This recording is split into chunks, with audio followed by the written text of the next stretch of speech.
So how do you delete full storage on your Android? Let me talk about it. Let's get started. If it's your first time in here, subscribe so you never miss anything.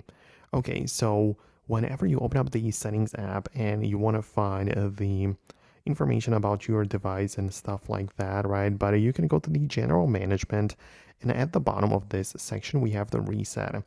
And in case you want to fully delete all of the storage, right, what you can do is to go in here and not just click on reset all settings or reset mobile network settings and stuff like that, but at the bottom you have a factory data reset.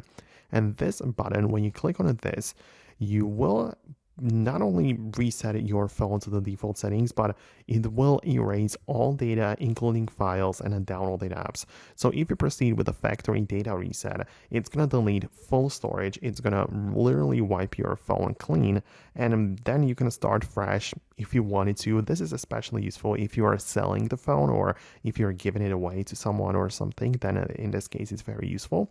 But for the most situations, this is not the thing which you want to do.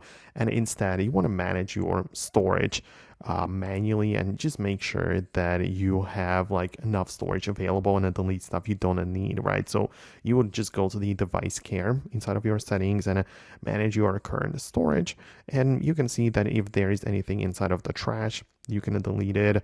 If there are some large videos or photos, you can remove those, right? And you have some suggestions on how you can do this and how you can remove the storage which you don't really need. Some duplicate files, some large files, and even unused apps might be all taking up too much space on your phone, so you can get rid of those if you feel like your storage is full without completely wiping the phone. So it depends on your situation and what exactly you're going after, but I hopefully were able to show you what you have the ability to do. Thanks a lot for watching. In case of any thoughts and questions, just like always, leave them below and I'll see you in the future videos.